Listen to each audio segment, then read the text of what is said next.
the Paracave Podcast, proudly brought to you by major sponsor Jack's Pale Ale, exclusively available at Parramatta Eels Club, Shannon Cooney from Glenmore Park Realty, BTZD Clothing, and the official media partner of the Paracave Podcast, the Parramatta Times.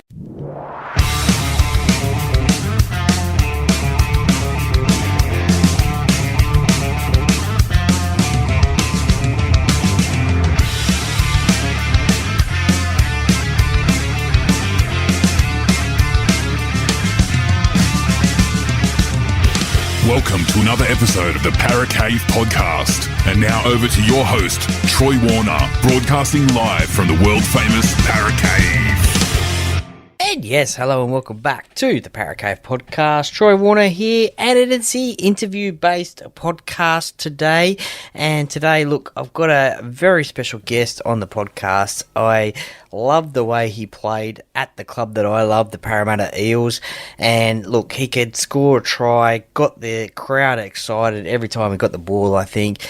Most notably, had his socks down, which we talk about in the podcast as to why, but played in the 2001 Grand Final with the Eels, made his debut 2 years earlier, also played at Manly, and also represented New Zealand in 7 appearances for them in test matches, and also played over in England for the Glamour club, the big club over there, Wigan, the Wigan Warriors, who just won the Challenge Cup final just a few nights ago now over there in England. But he played for that club in 2005 to 2007, and I am talking about Mr David Vaealiki. Now, look, yeah, as I said, excitement machine, playing for Parramatta. Also, he started at fullback, played in the centres as well. Played in that 2001 Grand Final, which we actually talk about as well.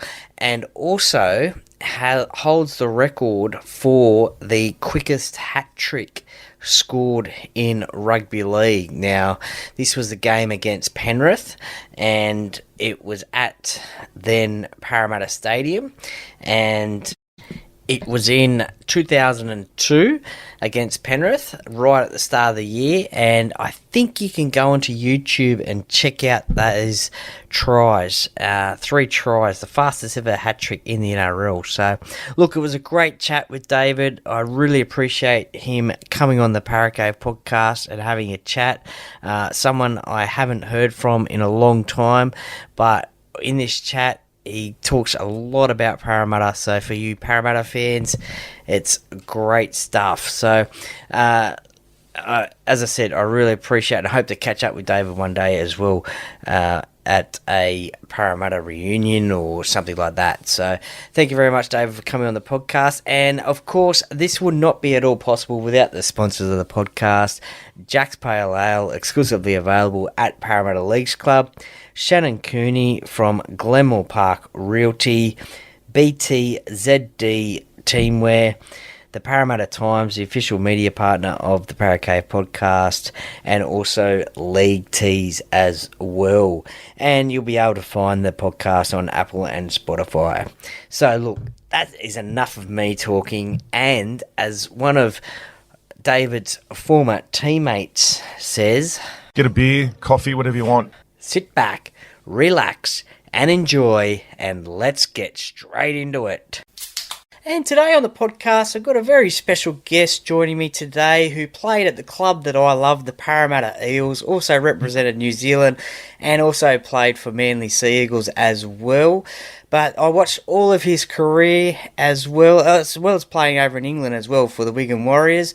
Welcome to the Paracave Podcast, Mr David Vaealiki. Hey Troy, it's good to be here. No worries. Thank you very much for joining me. I really appreciate it. Now, growing up in Christchurch in New Zealand, was it rugby union or rugby league that you had a liking to? Yeah, Troy, I, to be honest, I played soccer. Okay. Up till I was about 13. And then I always played rugby union at school.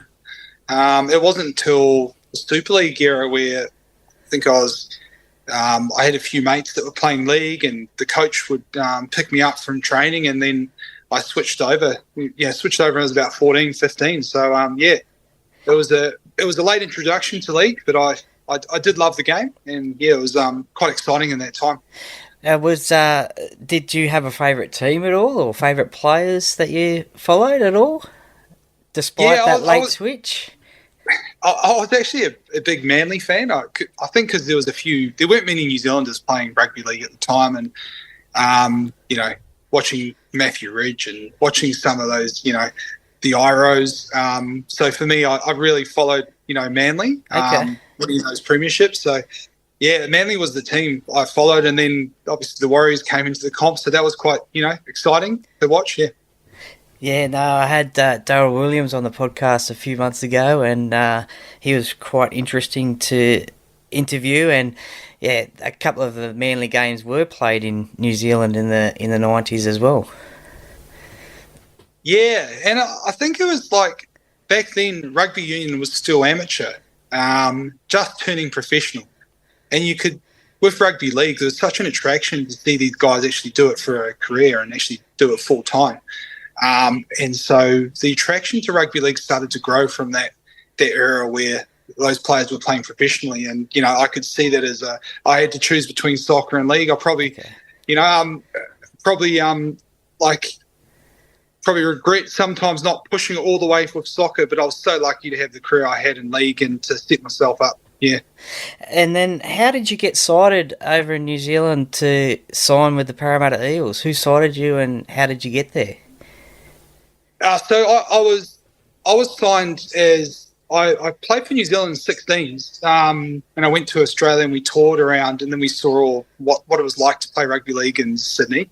I got signed from that. I got one the player of the tournament, and I got signed by the Warriors on a scholarship. Okay. And that was when I was 16, and so from then I had. My manager was Frank Endicott, the Kiwis coach. Oh, yeah, legend. He's a legend. And he basically gave me some options when it was time to actually leave school. And he said, you could go to the Warriors or there's some options over in Australia.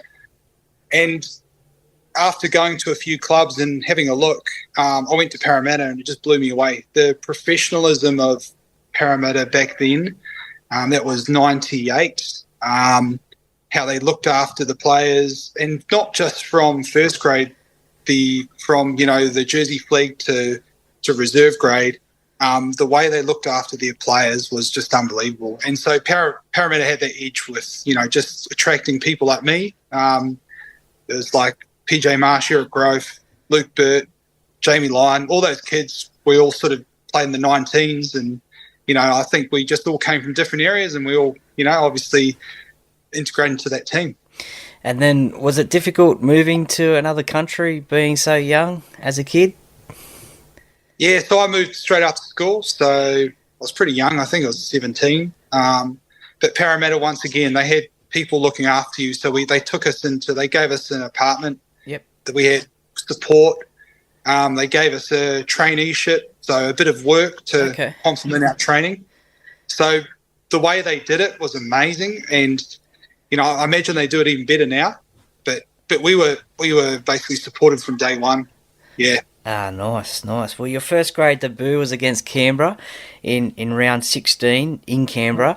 What are your memories of your first grade debut? Was first grade everything you thought it was going to be like? Yeah, well, I mean, to be honest, I switched over playing fullback when I was about 16. And so when I came to Para, I just did a trial, did a fitness test, and athletically I was great, but the skill set you need obviously was a lot greater in first grade. And when Brian Smith tapped me on the shoulder, and I think he did the same for Eric Grove the same week, where he told us we're playing first grade. And I was a bit nervous because, to be honest, the skills you do in fullback in Jersey Flegg or even in New Zealand was nothing like first grade. So I remember I didn't even take kickoffs when I was playing 19s. And so they told me, okay, you're taking the kickoff. So I'm there starting the first grade, and I've never taken a kickoff before. I'm like, oh man, this is a bit nerve wracking. Yeah. So it was. We had an amazing team. If you remember, '99 was such a great team. Legends in that team. So there's so many players to support me. But I do remember before I played, Brian Smith said, "All right, you got to run against Jared McCracken." This is before we played. Jeez. And so Jared McCracken gave me a bit of an initiation to what first grade was going to be like. Yeah. And that was a great thing. He gave me a few, elbows and a few hard hits, and then I thought, all right, I'm ready to play. But yeah, definitely nerve-wracking because once again, taking those bombs, the kickoffs, all that pressure that you don't get exposed to in the lower grades, it was it was an eye-opener. Yeah, Jared, one of my favourite players, that not only when he was playing at Parramatta, but obviously before that as well. And but yeah, definitely when he was at Parramatta, one of my favourite players. One of those players that obviously Kiwis aren't allowed to play in State of Origin, but I think he would have been made for State of Origin, that's for sure. Oh, for sure. I think when young guys came into that team and we had those guys, Dean Pay, Jared McCracken, Jim Dimmock, even obviously with Nathan Kalis and those boys leading the way, it was you felt safe and you felt like your middle was strong. So being a fullback, you didn't have many tackles to cover up. It was a pretty solid entry into first grade. Pretty lucky. Yeah, that's it. Well, there was a game against Western Suburbs that Parramatta won 68 points to 10 out at Campbelltown. I was at that game, and you scored your first try. Do you remember your first try in first grade? Yeah, it was probably got looked after by the big boys and offload. I think that's the same in the Kiwis when you first start. It was a real team where everyone wasn't just out for themselves. They played as a team and they looked after the young boys. So yeah, I was pretty lucky to be behind some of those boys. Yeah. Yeah, no, for sure. Well, 99, Parramatta make the prelim final against the Melbourne Storm, and it's a game where I thought probably Parramatta got ripped off because I think there was a Stephen Kearney elbow to Jason Smith, which probably turned the game around. But how did you see your first finals appearance for Parramatta? A step up from regular club football? Yeah, so in 99, we had a really strong team. Probably one of the strongest teams I played in. And I injured my knee at first North Sydney. I tweaked my knee on the oval was rock hard. It was like concrete. Yeah. And so I came back a week back from injury, and I didn't think I was going to play. What happened? I think Guru got an injury, or he got stood down. I don't know. Guru's he's a funny one. He'll tell you the story about that one. Yeah. And then coach pulled me in, probably pulled me in on Wednesday and said you're on the bench.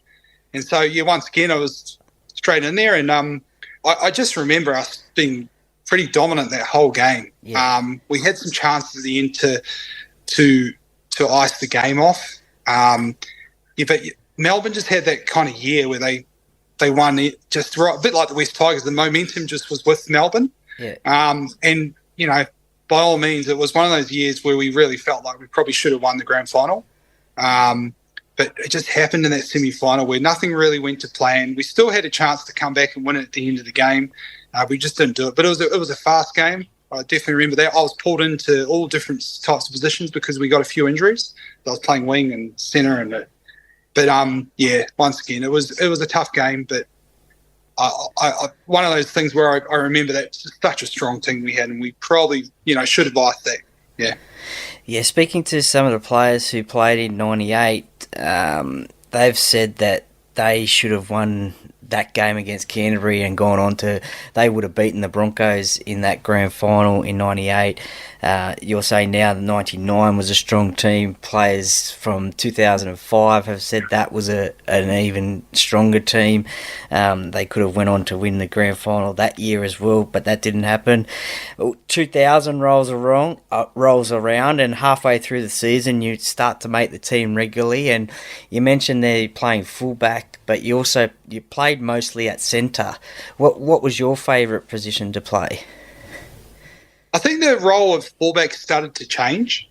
So the role of fullback is more of a ball player and a runner changed. And what happened was Brett Hodgson came into our team, and he was probably one of the first guys that was actually more of a ball player than a runner, and it changed our whole dynamic. And it was great playing with Hodjo, and I was a different type of fullback. I was more of a support player and a runner, whereas Hodjo had a really good passing game. And so the coach Brian Smith decided to give Hodjo more of the fullback role, and he put me into centres.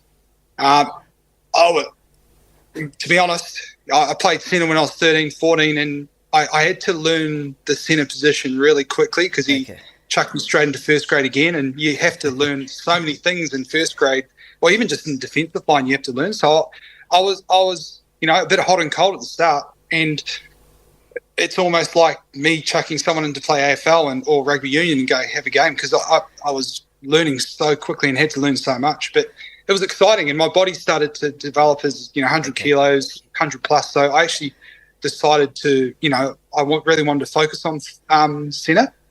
But once again, you know what the fullbacks run, and when he chucked me in fullback, you're running 12K, so it's a tough ask too. Yeah, definitely. You mentioned Coach Brian Smith there. What was he like as a coach for yourself as a young kid? Yeah, Brian wasn't afraid to make changes. And so if you notice in those early years, we were quite successful. He would identify talent and he would just get them straight in there. And sometimes you'd go into games thinking the person I've just replaced is actually a better player than me. And he had that belief in you, which you had to repay him. But he would not let you get away with being lazy. And you can see the traits of the good coaches, Craig Bellamy, definitely, coaches that Wayne Bennett, don't let you get away with the small things because they pick up on it.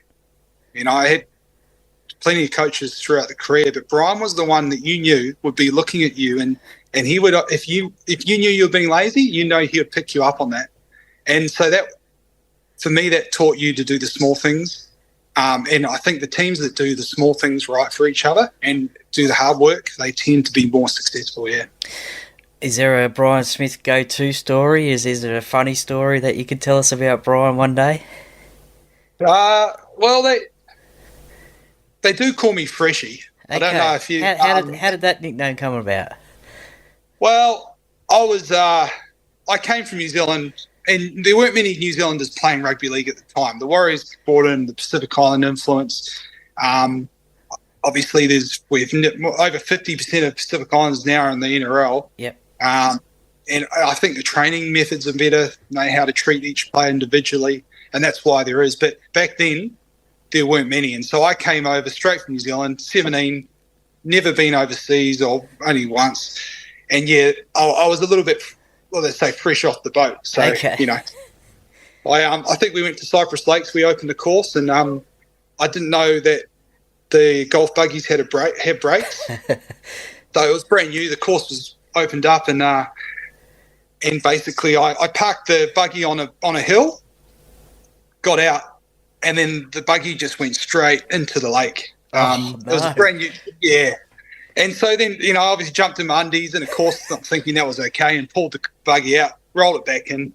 And that's probably my first experience with Brian Smith catching me up the next day and having a chat to me about etiquette on the golf course. And, But no, I think Brian, he was very intimidating, but very professional. And, you see that as a leader, where as soon as a leader maybe lets himself down or does something, then you basically lose respect for that person.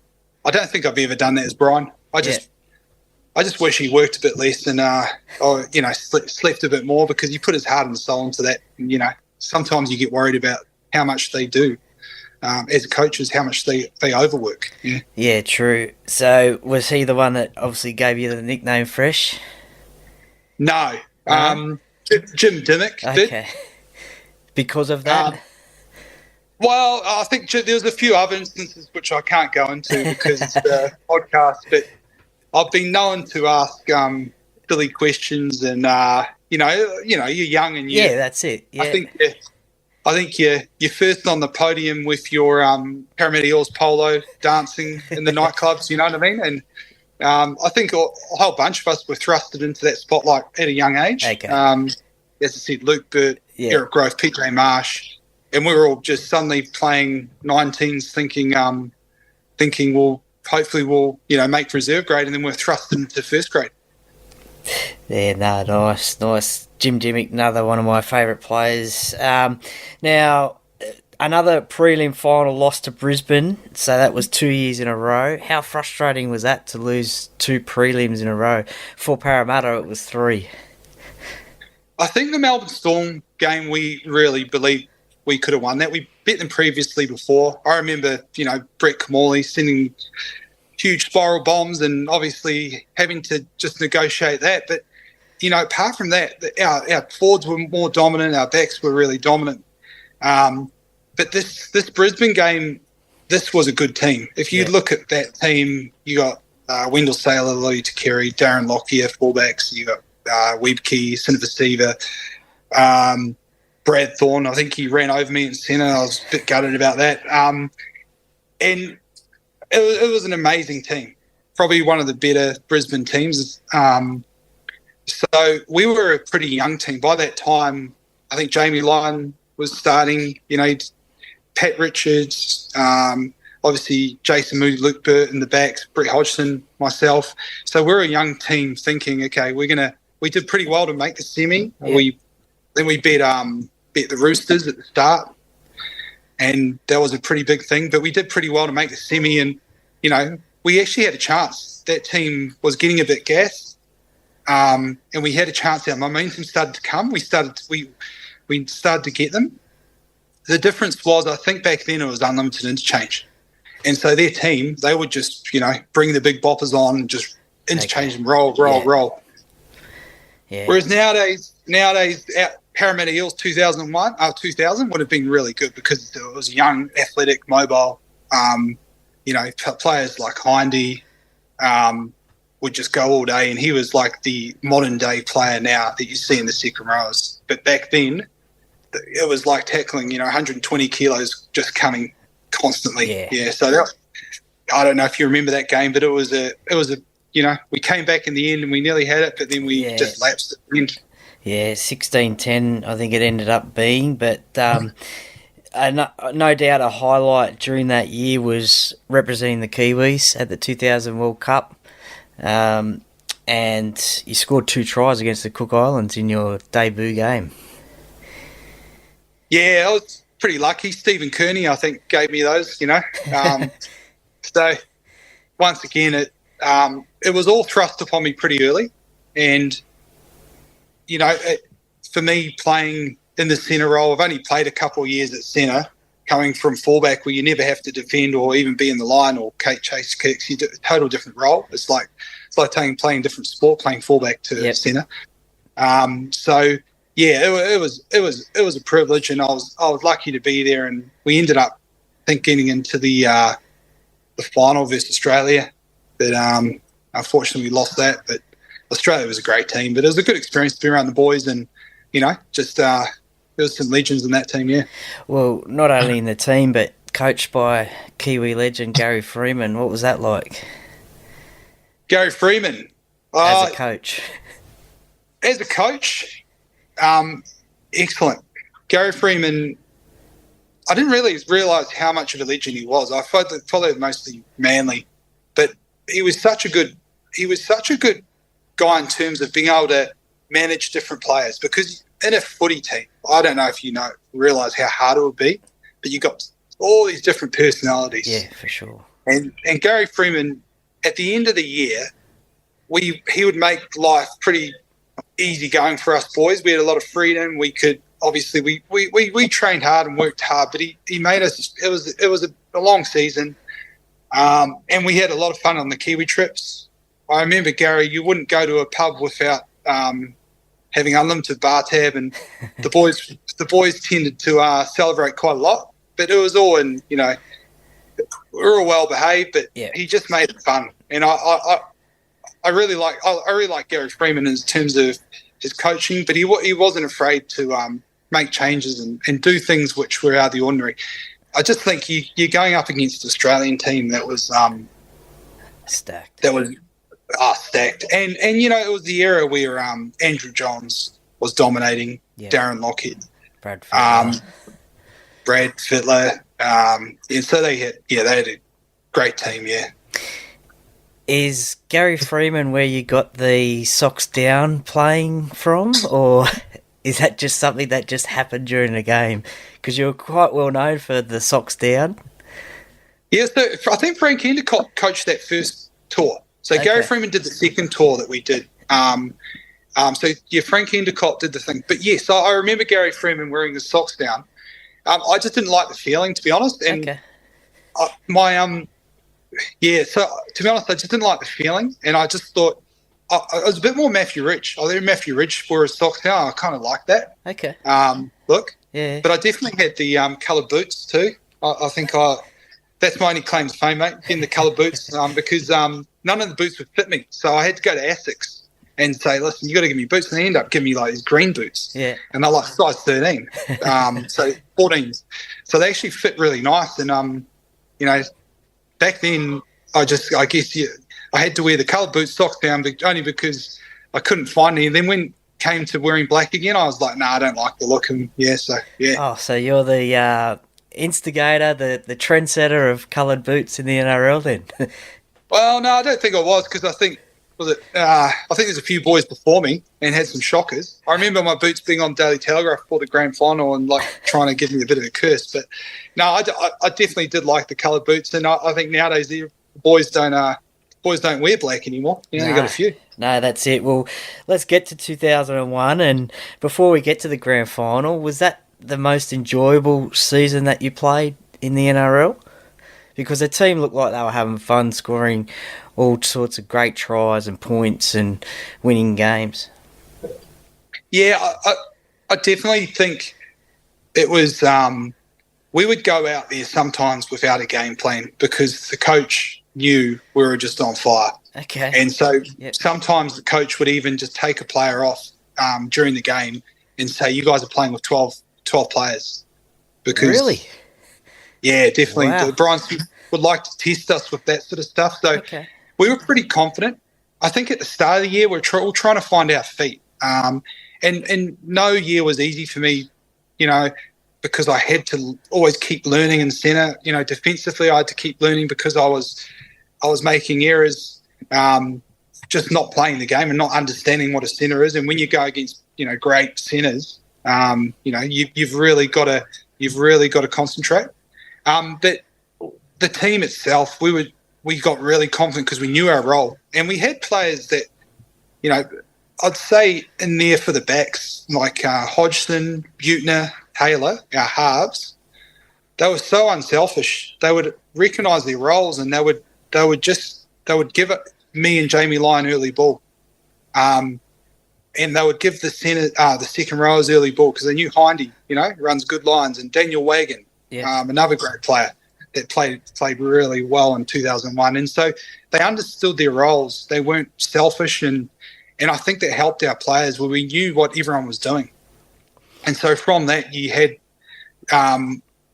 so many points come about for that 2001 season. A record that still stands these days for points scored in the NRL.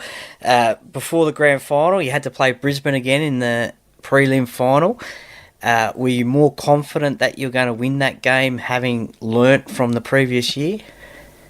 Yeah, we're probably too confident. We didn't play the best in that game, and Brisbane actually had a lot of injuries. So Brisbane's team, that team that they had in 2000 wasn't like the 2001 team. They were struggling. I think they just made the top 8, to be honest, because they lost a lot of players.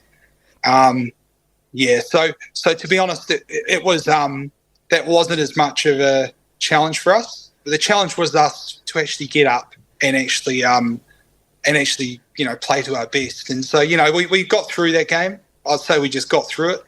But we didn't play our best, And then, obviously, you won that game, and then the grand final against Newcastle. First of all, how was your week leading up to that?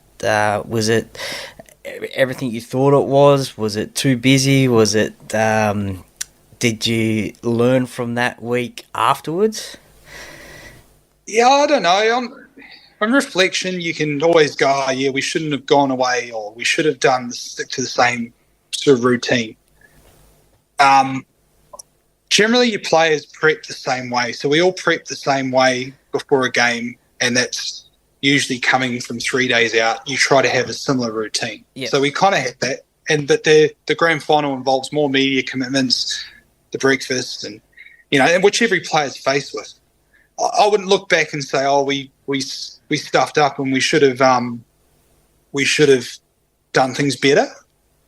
But probably, if you want to reflect on that game, there's probably a lot of questions from that game that we would have probably, as players, we could have done better. But Newcastle got the rub of the green at the start, which made it really hard to come back. Yeah. Afterwards, it was said that the Newcastle players probably looked at the Parramatta players at the grand final breakfast and thought there was a lot of nervousness with those players, and they thought then that they had already won. What do you think about those sort of comments? I've heard that quite a few times. I don't think the boys were nervous, and I think we're you're nervous before any game. Yeah. So it doesn't matter what game you play. It's the mindset of a footballer is you're going out to win, and you believe you're going to win, and you're not holding nerves in that regards. I haven't really talked to many boys. Not many boys want to talk about it, and not many boys want to watch it. I've watched it a few times now. Have you? Yeah. Yeah, I've never watched it back. I love watching rugby league, and I understand what happened in that game, and I watch it.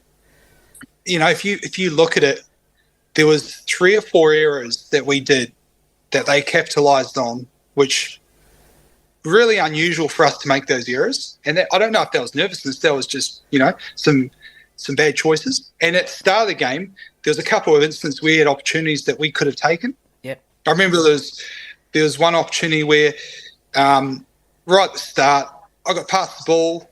I got my body through the line. I was thinking, should I force the pass or should I hold it? And Hodgson went straight through, and I could have flicked it out. And for me, I was like, well, I'm just going to obviously play conservative and just go through that game. Okay. I regret not going, I should have just flicked it. Yeah. And maybe something could have happened. And there's always probably those instances in a footballer's mind where you go, should I pass it? And we did pass at the start of the game, and we made some errors. And I think in that account, we're a bit unlucky on the line where some of the boys just missed some one-on-one tackles. Should I have gone in to help JT, or should I have stayed on my man with Andrew Johns? He's going to get you either way. If you go in, true. He'll hit it out the back. So you've got to make those decisions. And we just were a little bit unlucky in some of them. 50-50s, we missed out the 3 or 4 times, and then they scored those tries. But we were still confident we could come back, and we still in the game. I was still thinking we can win this. Yeah, I believe that if it was 5 minutes longer, potentially Parramatta would have won that game. Do you think that as well? Oh, easily. I wouldn't say easily, because you never know in football, things come and go. But we definitely had the momentum. Even at the end of the game, we're trying to score a try to win. Jamie Lyon was close. We still believed it. We just needed more time. And the way our team plays, we 18-0, and we still could have scored a couple of tries before the first half, which would have made it. We would have been right back. I think Andrew Ryan, dropped the ball over the line or got it knocked out of his hands over the line. Yeah, and there's a couple instances. But I must say, probably the best Newcastle defended. We bet them maybe about 50 points, maybe a couple of months ago. And probably the best team to defend against us throughout the end of the season, because we asked them so many questions, and the way they defended was really smart and clever. Yeah. And so as a centre, you realise what they were doing to you, but they were very clever, yeah. Yeah, no, definitely. Well, it must have been a bit of determination, because 2002 rolls around and round 1 comes up against Penrith, and Parramatta put 64 points on. I'd love to see that these days. That'd be awesome. But you hold the record for the fastest NRL hat-trick, 3 tries in 11 minutes. Could you believe that happened? Yeah, that was. I remember Brian Smith before the game and telling us, we're gonna find it. It's gonna be a tough game. They're gonna push it to you. Penrith, because Penrith had a good team, and in our heads we were just going to prove Brian wrong. Start of the season we were pretty pissed. And I was lucky. Some of the things that Brian taught me, like for example, how I got the first try was actually from the first play when they kicked it back. I sprinted to the sideline to be involved in that first play, and the little things is going back there on the first play as a centre to chase back to help out Brett Hodgson, who could use me as a decoy, and then he passed the ball to me. That obviously attributed to those tries, and then having people like Brett Hodgson passing you the ball, Nathan Highmarsh. So it was a bit of a riot that game. And if 2000, that was probably 2002. The one thing that got us was injuries. We were. That's how good we would have been if we stayed injury free. But I remember I got my head slammed by Terry Hill. My neck was out that year, and Highmarsh and Kalis and all our tight middle there was a lot of injuries. And you take Highmarsh out of the game and take Kalis, it's a big dent in our team because we didn't rely on individuals. We relied on everyone being there. Okay, yeah. So yeah, it was pretty exciting to get that hat trick, but we had a great team to work off. Yeah, no, that's for sure. Well, Hindy, he's my favourite ever Parramatta player. He was probably a leader, probably in his early days as well when you played with him. But have you got a story about Hindy at all? Hindy was a larrikin, but he was he's like on the Footy Show, so there's no difference to Hindy. Okay. Same, I played with Brian Fletcher. It's like those guys they're still in the footy team and they act the same way. Okay. So you get what you get from Hindy, He's but I think Hindy, the thing about Hindy is we had these score sheets. So after every game, this is why Brian doesn't let you get away with anything. If you don't support your player, or if you don't kick chase, or if you drop a ball, or if you miss a tackle, or if you do a good play, they'll give you a positive or a minus. So now most players have these score sheets now. They just mark everything you do and they give it a negative or a minus or a positive. So you end up with a number on your score sheet. And Brian Smith would write you a report on how you went. Okay. So we'd all get these numbers every week, and sometimes be good, sometimes be bad, sometimes you don't want to look at it. But Hindy would always get like 100 points more than everyone else. Yeah. And it was you don't notice it until you start watching the tape about how much work he did off the field. Hindy, support, obviously chasing down, and he was a workhorse. Yeah. He's not as fit now after watching some of those runs around. He's lost his fitness there, but mentally he was just that fit. So for Hindy, we would all be trying to get fit for the preseason because we'll all be worried. We'll be like, oh mate, Brian Smith's going to ruin us. He's going to tell us we're overweight and all this. But Hindy would turn up this massive pot belly. And I reckon him and Daniel Wagon would just sit at the pub, and send Susie for the whole off-season. I doubt he even lifted a finger in terms of weight training. But Hindy would come back so overweight. But then he would train. He'd probably throw up or something. But then after about a month, him and Daniel Wagon would be close to the fittest players in the team. So, every preseason I'd just be amazed at how you'd turn up. Because if I did that, mate, I wouldn't even make first grade. So yeah, I think Daniel Wagon told me when I was talking to him a few years ago now on the podcast. There was one night they went out to the pub there, and then they've both come home, and Hindy's still hungry, and he's put some pies in the oven, and he's fallen asleep on the lounge and forgotten about the pies in the oven and absolutely burnt them to a crisp. It was quite a funny story there. And there was also another story, I think Hindy told me this as well, that one day he turned up to training eating a packet of chips or something, and Brian was saying, get rid of those chips or go home or something like that. Oh, yeah. I guess from my lack of experience in the side and experience playing football, generally rugby league, because people think, oh, you all play from a young age. I was trying to learn as quick as I could because I don't really understand rugby league, and it wasn't born into me. But Hindy, yeah, he obviously came from the country. He's played rugby league probably most of his life, but he was the worst when it comes to nutrition. And so I used to pride myself in trying to eat well, be fit, be the fittest in the team, and I had that ability where I could actually be really fit and push heavy weights and that. But Hindy would do the beat test, and I'll be thinking I'm going to win this, and then I'll see Hindy, probably had a chicken schnitzel before that, and he'd be pushing me, and I'm like, how's this guy doing it? Drinks on the weekends, but he was just a genetic freak, and definitely. I think nutrition, he would have been, he would have probably been even better if he looked after himself in that way. Yeah, classic. Now, 2004, round one, I think it was, Parramatta lose 48-14 to the Bulldogs, and that's when Jamie Lyon left the club. Was that a difficult time for the club when he left? Yeah, I've had a few conversations to Jamie. I think 2004 there was a little bit of stress going into that preseason. Okay. I knew I kind of I was pretty frustrated, obviously with a few injuries, and Jamie Lyon was frustrated in other ways, and obviously that's part of the reason why he left. Bulldogs played really well that game. Sonny Bill's first game. Yeah. Like as I said, when things were going good, there wasn't much stress. Our game plans were pretty simple. The team was gelling. But the issue we had back then was if Brian Smith could have kept everyone on 2001, he would have.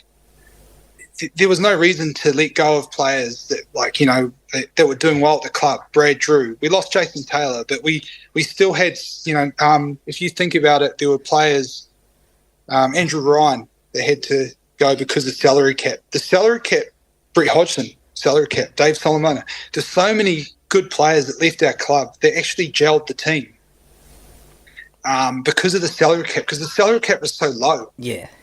So it put a lot of pressure on, say, even for me and Jamie Lyon, because they decided to keep us. But then that would put pressure on Brian Smith getting the best out of the other players. So I think that the pressure grew as we were young players, obviously not under the salary cap pressure, but then it was just so tight for everyone. Okay. And then we had to let go of so many players because of salary caps. And you don't see that now. I think you can hold on to players a lot easier. Yeah. Yeah, no, for sure. Well, unfortunately, only 7 games for that year for yourself because you did a Achilles tendon injury, and that was your last year at Parramatta. Was that a disappointing way to end your career at Parramatta? Was there any offer to stay there? Yeah, it was really tough for me. I did my ACL when I was 16. I did my knees about 3 or 4 times with operations at Parra before that. My injuries were holding me obviously quite a few hamstrings. Okay. So, when they look at Tommy Trbojevic, I kind of get where he's coming from. And it just happens, the type of training, the load you put on your body, soft tissue injuries happen to some players, and it can haunt them. And I got really affected by some hamstrings and groins. And so I got to that 2004. I remember I got picked for the Kiwis. I broke my ribs, and I tried to. I played one game versus Manly, and I couldn't even tackle. Yeah. So that was 1 week after breaking my ribs, and so 2 weeks maybe. And then I went to the Kiwi camp, and I was like, I can't. I don't know if I can even play. Yeah. And I was in injections, and I had to pull out. Then that weekend, it was like a Sunday. I felt my ribs were getting better, so I said to the coach, "You can chuck me on the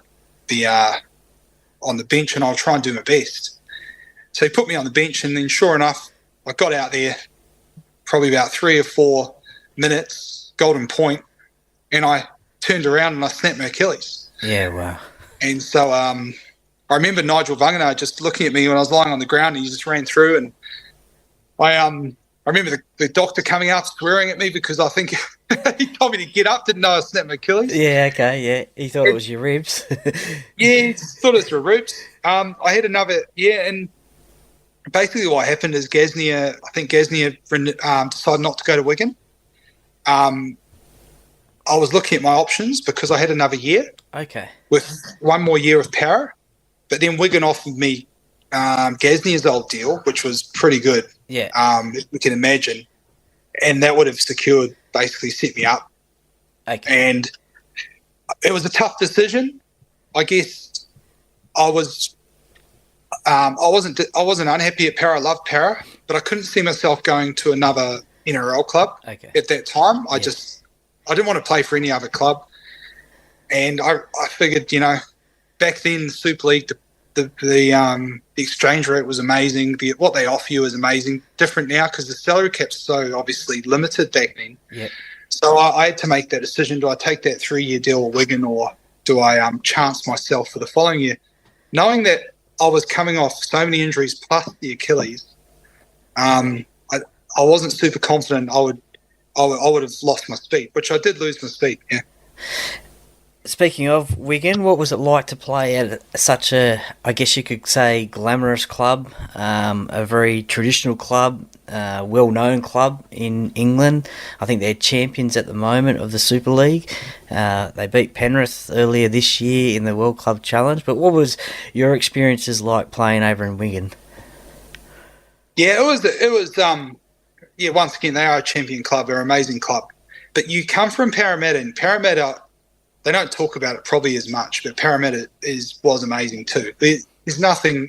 You get so used to what Parramatta do in terms of team lunches, the physio, the support, and we had amazing coaches. So going to Wigan was tough because I was coming off an Achilles injury. And when you snap your Achilles, we're out for about 9 months. Yeah. So I was coming back with no preseason, no running, and basically the way it is in England, they just want you to go straight off and play. So I came off there. We lost from that year. We lost probably some of the greatest Wigan players they've ever had. So Radlinsky, Andy Farrell, their middle pack, because we obviously all their props, and so we had a young team at Wigan, but like Parramatta, it was a young team, and it was a learning experience. The first year we were struggling, but because Wigan's such a powerful club.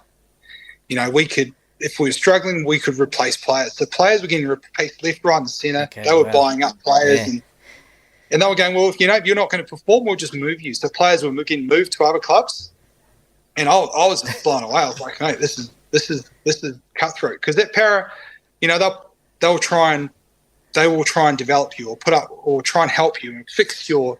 But at Wigan, they go, well, good luck, you go do it. What were you thinking with it? Were you thinking that you might have got moved on, or was you definitely going to stay there? Yeah, well, I had a 3-year deal.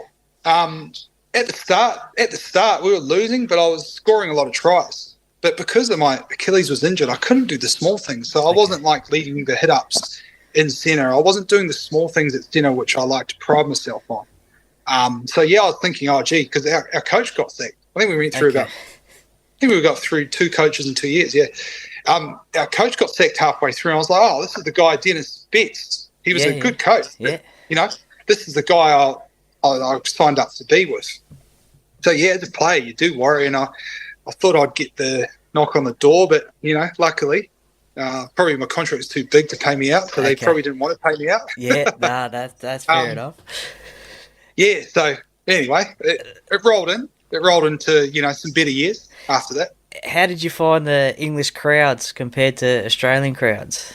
Because I've heard they're very passionate and the atmosphere at games is amazing.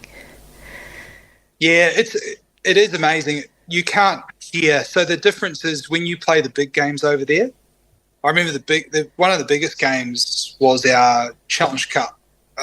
Not Challenge Cup, was the local derby versus St Helens. So the first year, JJB Stadium's packed house. Jamie Lyon was playing for St Helens, and you literally could not hear each other. So you'd try and yell a call, you couldn't hear it. So you had to play basically ad lib. Okay. There was no communication. Whereas in Australia, you can talk to players, you can hear the calls, you know what's going on. And so there's that communication. I'd say definitely Para is a bit louder than most clubs in terms of spectators, but at Wigan it was unreal. Yeah, some of this. What was your favourite memory of playing over in England? Is there one that stands out for you? Oh, I think we had we started to, the first year we struggled, and then we started to come good, bit of confidence. And these young players that I started with ended up winning Challenge Cups. And so see those young players, It was a bit like the Luke Burt, Jamie Lyon, Pat Richards, all those players. Oh, Paddy came over the second year. Yeah, that's right. Good. But to see those young players come up, and then when I finished, to actually see them win premierships was amazing. Now, we had Trent Barrett, Brian Fletcher come over to really steady the ship and give us a bit of momentum, which is something that we bought into. We lost quite a lot of semis. But in saying that, I think just the experience of going over there, travelling, seeing the world. Probably the interesting one was Wigan Athletic won their division and came up to Premier League. So we started training and playing at the same facilities as Wigan Athletic. Okay. So they were rocking up, training with us, and we were mingling and stuff. But the funny thing is, when they actually made the Premier League, we were driving up in our Honda CRVs that we were given, and then they started rocking up in Land Rovers and Mercs and Mercedes. Seeing them rock up in leather jackets, and then so you were probably wishing that you were playing soccer again.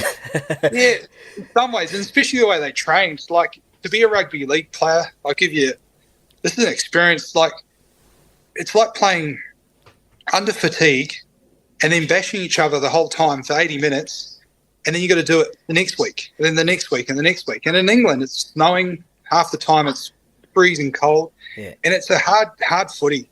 But you see the soccer players and the way they warm up, they wear their gloves and they kick the ball around. Man, it's definitely the sport. Probably not as exciting for the viewer, but definitely exciting for the player. Yeah, no worries. Well, when your 3-year deal ended at Wigan, you decided to come back to Australia and play NRL again, and you ended up with your childhood supporting team, Manly. Was there any other clubs that were interested in you, or Manly was it? The thing is, I was supposed to go to rugby union, so I signed to go to France for rugby union. Okay. And at that time, once again, I had a couple more knee operations. I was about to go to France, and what happened is they had a medical joker. I was going to come in for the medical joker, but then that fell through. So I was basically it fell through last minute. The season was starting, and I was due for a knee op. Yeah. So I went and got the knee op, came out of the knee op, and I basically said, well, what am I going to do? So I rang up. I bought a house in Manly before I left. I talked to Brian Smith, and Brian Smith was at Newcastle. Basically sort of scouted me as second row, and I sort of said, probably not the right fit for a second row. Okay, yeah. Nowadays maybe, but back then it was, I didn't have the experience, and once again learning in other positions is a nightmare. Yeah, definitely. And then I rang up Desi and I just said, mate, my medical joker's run out. Can I come and you guys help you out? So, I did the pre-season there. That was good. Did the pre-season there. I had issues with my knees, and then after that knee op, I actually went and got a scan. I said, something's not right with my knee. It's not getting better. Yeah. They did a scan. They said, mate, you've got arthritis. And they said, you're lucky if you've got a couple of years left. You just got to manage it, take painkillers, take anti-inflammatories. So that was 2008. I played the first couple of games, and then Steve Maddai was due back after injury. But that Manly team 2008, they had Steve Maddai, Jamie Lyon, Stephen Bell, Menzies. Yeah. So what I did, I was basically filling in time, and I did love Manly. I loved the club, but for me, it was comparing it to Parramatta and what I went through. It was actually quite tough because without getting into detail itself, the Para club for me was like, I'm comparing everything to Parramatta. Yeah. And it was hard being there because they didn't have the financials. They were good, but they didn't, it disheartened me when I saw that they wouldn't look after the juniors as well as Para. And so for me, I was sort of, in my heart, I was like, you know what, you guys are doing great. 2008 was a great team, and I actually thought they would win the comp, and they ended up doing that. But I said to Desi, I said, mate, to be honest, you don't really need me. Look at the calibre you got. I can go back to France. It came through that France wanted me to come over, so I said, can I get a release? And it was nothing about, I didn't dislike Manly. It's just that I just knew that I wasn't really needed, and it might have been different if I managed to get to Para and I actually had my heart in it. It's much easier to put, when you spend all your time and you childhood playing for that club, then you've got a real passion for that. But it was a bit tougher at Manly. It was a tough time, but as I said, they were a great team, great bunch of boys, and I can see why they went on to have that 10-year dynasty. Yeah, no, that's for sure. Well, you mentioned rugby union, that you did play a couple of seasons over in France. How was that, learning another game? Or you previously had played that earlier, but learning another game in another country with another language. Yeah, it was an experience. Like the club was very old school, so they'd only speak French. Okay. How good your French? Very bad. So I had to ask the internationals in the team meetings and the videos, well, what are these guys talking about? And they'd just go, oh, don't worry, it doesn't mean anything. And I'll be like, well, I've got to learn. I've got to even know how to play rugby too. But then they'll say simple things to me. It took me a little bit of a while to get used to it. But we had the difference is that in the clubs like that, their salary caps was around about, their spend was about 16 million euros. Okay. Yeah. So with that cap, they could have two teams. So, the foreigners will play one game, then they'll maybe say, oh, you guys rest, and you guys have we're going to go to home games. We'll put all the French guys in for the home game. Okay. But then the away games, they'll go, foreigners, you guys travel better, so you guys go do that. So it was amazing. It was an amazing experience. It was a bit like the old days where, there's a lot of fighting in that comp, and I think the game I got Pro Player of the Match was the game that I had a fight, because they loved that. Yeah. But it was tough. It was tough learning that code, especially in that area. I know Sonny Bill went over there the same time, Gasnier, and those guys picked it up pretty quick. They were at some good clubs too. But it was a great experience. I must admit, it's playing with arthritis was tough, because I was having to take painkillers every day, and you're just trying to manage to get to the game. So yeah. And then, no doubt, you knew the end was at the end. It was your body was telling you that was the end, and that must have been difficult to give up. It was really difficult because I was 30, and even difficult to give up league. But because the thing is with league, it takes you a while to learn it, but what happens is, I couldn't walk for 100 metres without pain. Yeah. Wow. With my knees and the arthritis. So without painkillers or without any inflams, I wouldn't even be able to, even getting through a game, my knee would start to seize up through that game. Yeah. But the thing is, your body gives up, but you actually, in terms of how you read the game and how you see the game defensively and attack-wise, you're a lot smarter. So, I think it does. It takes that long, and you see a lot of young centers now struggling to read defensively. Obviously, they make a lot of errors, and it's only because they've been thrust into it, and they haven't had the time to actually mature. And we tend to rotate players so quickly now that they don't get the time to actually to learn how to defend, because it's totally different defending in a centre position to a second row, to a 5'8", or even to fullback. It was tough, because I knew I could understand the game better than when I did when I first started, but I just didn't have the physical ability. Do you watch much NRL these days? Yeah, I love it. Yeah. Support Parramatta?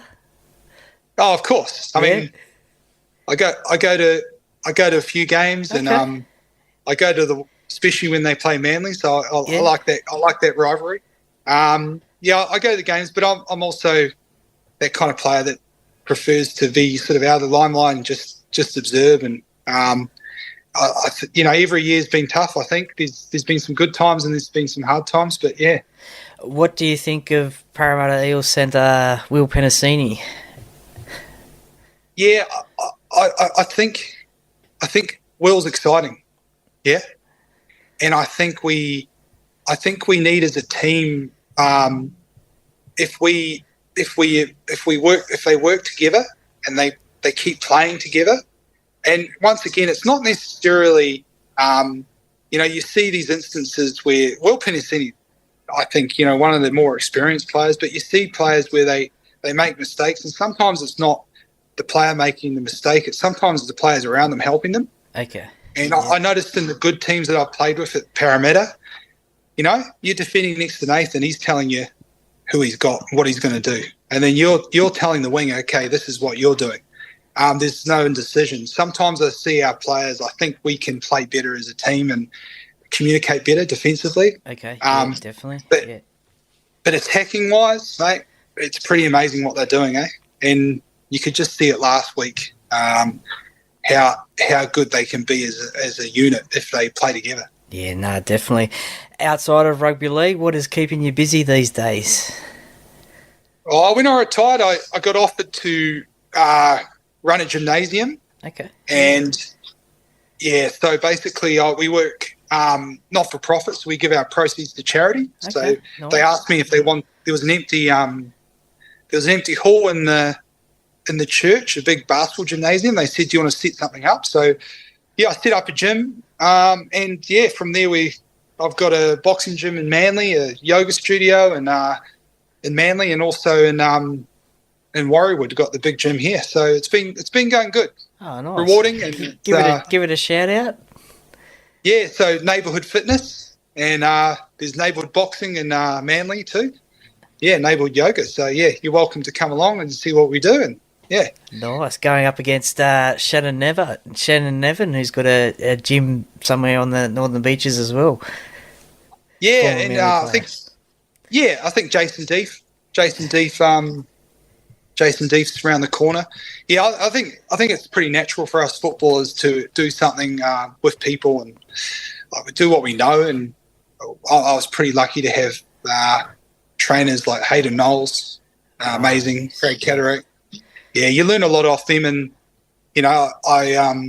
I'm pretty thankful to have the career I've had, and also the afterwards from the physios and the strength conditioners, how they had to look after me, because there's a fair bit of areas to fix. Champion bloke Hayden Knowles, I have regular contact with him and had him on the podcast as well a couple of times. Great bloke Hayden.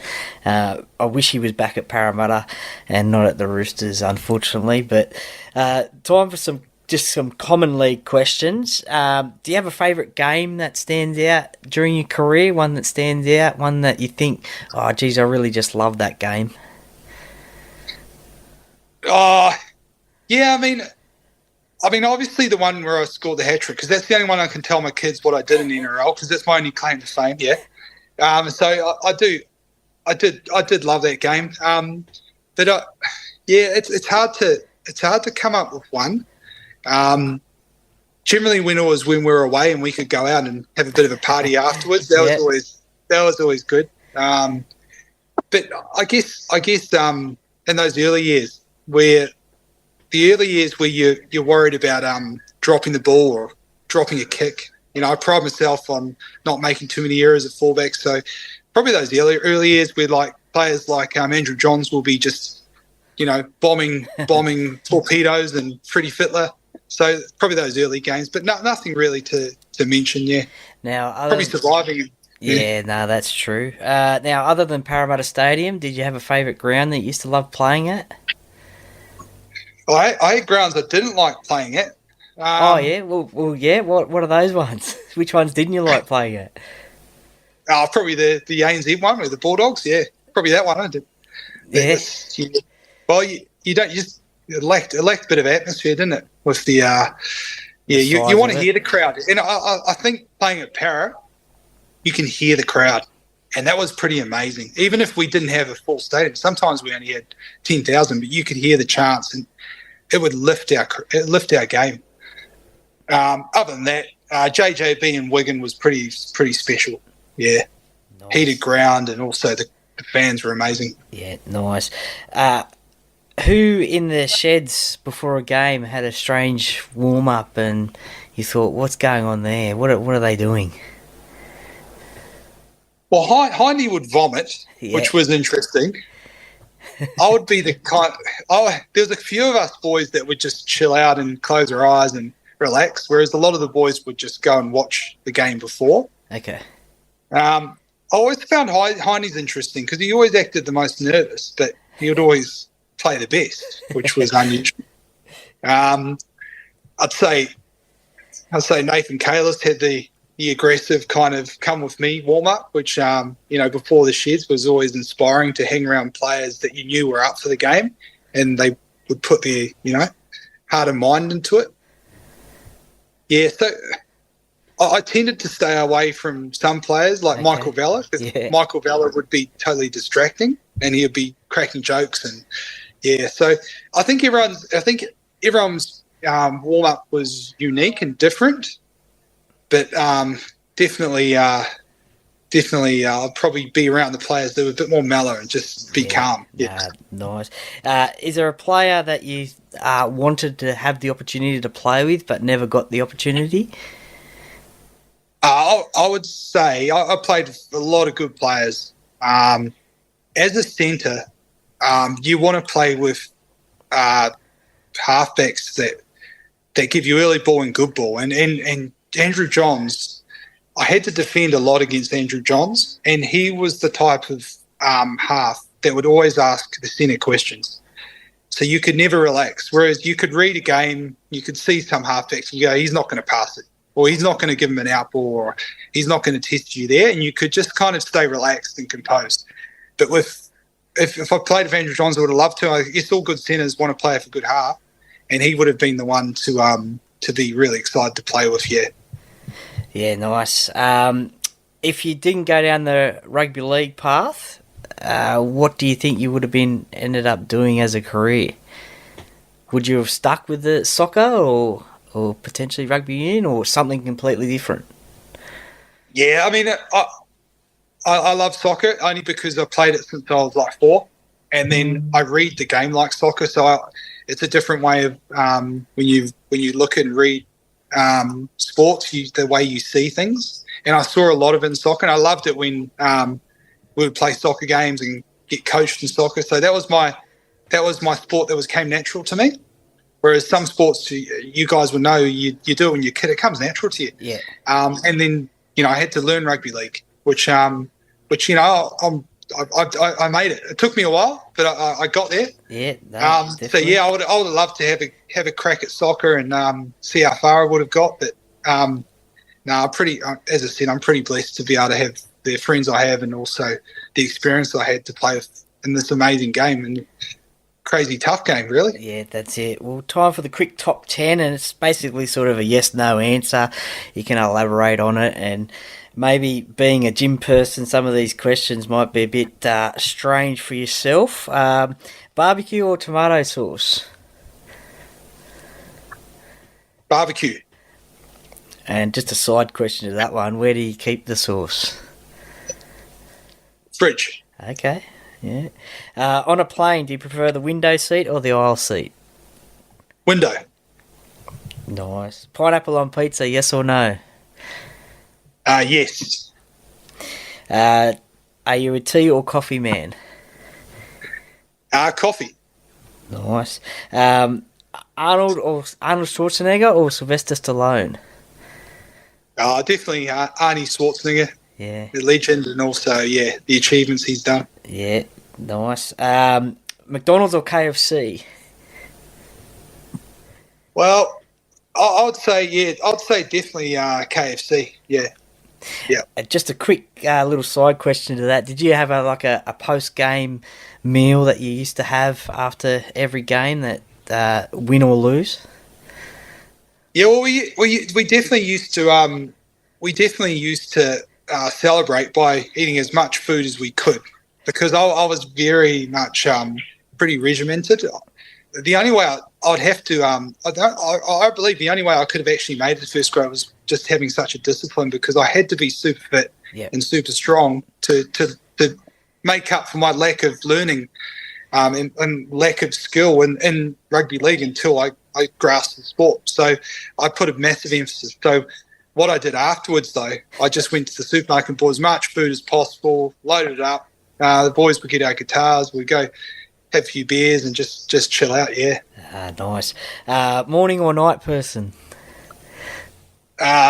Morning and night. Actually, morning and night, both. Yeah. Do you prefer summer or winter? Definitely summer. I learnt that playing in Wigan, in the snow, not being able to, feel your fingers. That's it. Yeah. Coke or Pepsi? Probably none, mate. Yeah. Yeah. Not a massive fan, mate. That's fair enough. And being in the gym industry, cardio or weights? Oh, yeah, I love my weights, only because, cardio I surf every day. It's the only way I can get it in, because I've got, when you get used to training, you get used to someone telling you what to do. So, after finishing football, you need someone to tell you what to do or find something you love, yeah. That's it. We'll wrap things up with a set of 6, the personality questions. And look, this one's probably already been answered, but I'll ask it anyway. Favourite sport outside of rugby league?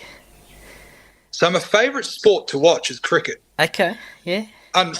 Unfortunately, I think when you play rugby league, it's actually very hard to actually watch it, because you watch it every day and you watch clips. It's quite interesting being out of rugby league and actually watching it as a spectator.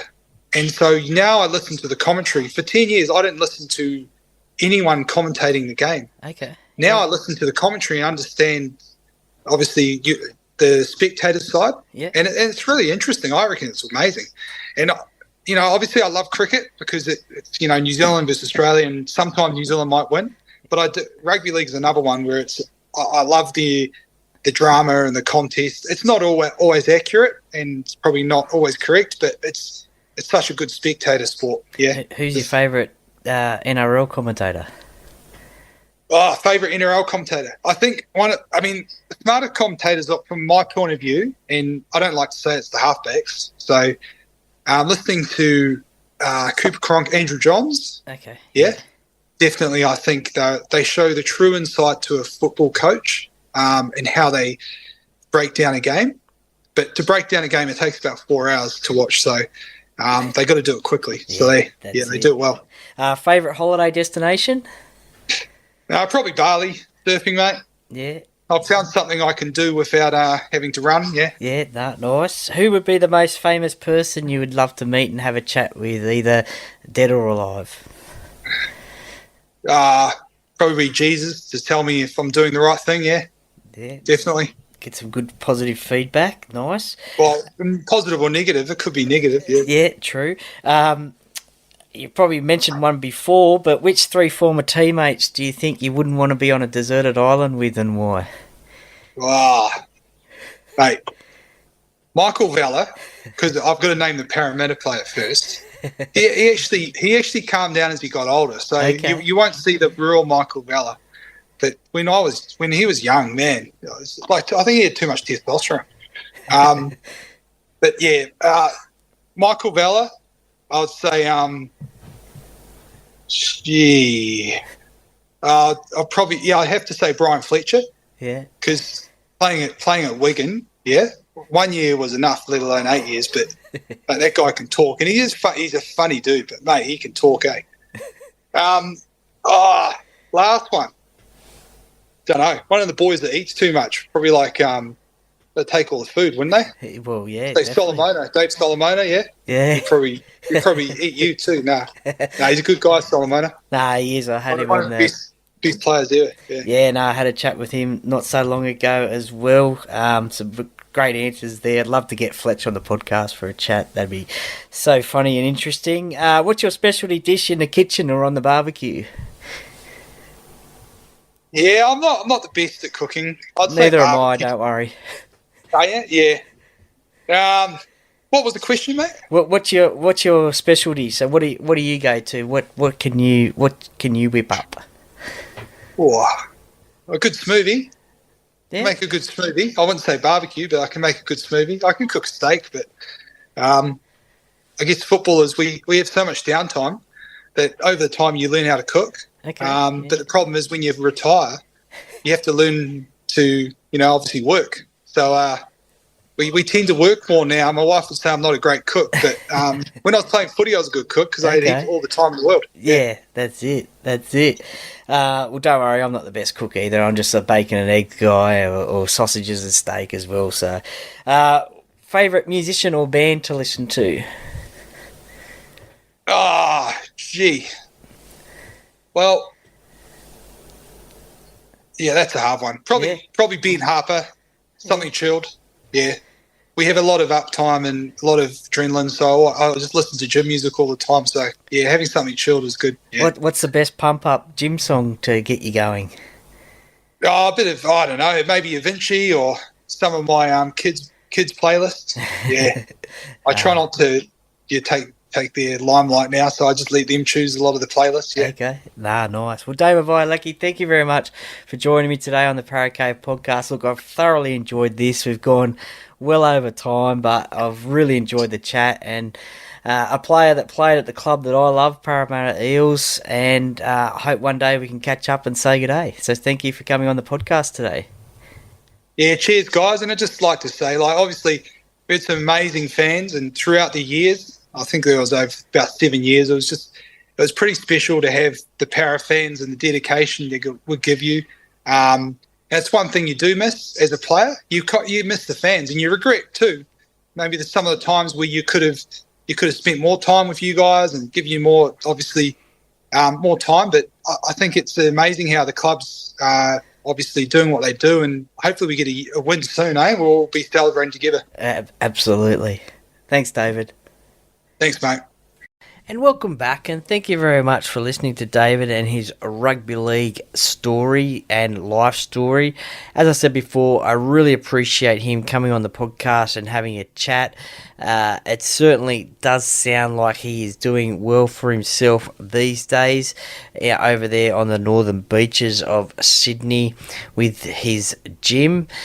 So check that one out if you're over that way, and give him a bit of support as well. A bit of a fitness freak. I actually talked to him in the gym before a class. So thank you very much, David, for giving me your time. I really appreciate it. And as I said before, I hope to catch up with you sometime. Just to let you know that there is plenty on the Parrot Cave podcast each and every week. There is the game day previews. There is the game reviews. There is the tipping podcast. There's these interview-based podcasts. There may also be some special podcasts that come up anyway during the week as well. If there's any breaking Parramatta news, then there'll be a podcast about that as well. But let me know as well via social media if you would like to see more content. If you would like to see perhaps a year in focus, or potentially either a Parramatta player in focus or an NRL player in focus, if you would like me to do a podcast about that every week, let me know on social media. I'll put up a post about it and see the response I get back, and maybe that's something else that I can just add to the podcast as well. Don't forget also, I am involved in the Talking Para podcast as well, which is, we do a live show on Facebook at 8:15 each and every Tuesday. So if you're a Para fan, or indeed a rugby league fan as well, but mostly a Parramatta Eels fan, then tune into that one, the live show on Facebook, 8:15 every Tuesday. I'm involved in that one with 5 other crazy mad Parramatta Eels fans, and look, we talk about the games, the past game, the future game. We also talk about a lot of Parramatta news. We take questions from viewers as well, and we can answer them as best we can as well. So if you're into your Parramatta Eels especially, then check that one out at each and every Tuesday on YouTube as well as Facebook. We do a live show there, so check that one out as well. Also, give the Parracave podcast a follow on Instagram and Facebook as well. Tell your family and friends. I'd really appreciate the support. Thank you very much to those who have done that and are supporting the podcast. I really, really appreciate it. I really appreciate the support, and I really appreciate the fact that I'm doing this for you guys, the listeners. And look, without you guys, the listeners, I wouldn't be doing it. So thank you very much for that. I really appreciate it. As I said before, you can catch this on Apple and Spotify and YouTube as well. And thank you very much for listening to this episode with David Vaealiki. I really appreciate it. Stay tuned later, either tomorrow or Saturday, a game day preview of the Eels versus Roosters game, which I will be doing with Roosters Mania TV through a Instagram live chat. So I'll record that one and post that one as well. So that'll be an interesting chat. So that'll be my game day preview. So stay tuned for that one. Also, if you would like a Parracave podcast hat, they are only $10 each. Just send me a message on social media and we will arrange for that one to be out. So $10 plus postage and handling, and we can get those out to you. Or indeed, if you are going to a Parramatta Eels game, simply let me know. I can bring them with you. You can save on the postage and I'll bring them with me. Thank you very much for listening, and thank you very much for the support. I really appreciate it. That's enough of me talking. That's enough of this episode. I hope you enjoyed it. If you did, please share it with your family and friends. And as I always say, the Parracave podcast, by the fan, for the fans. Go Para!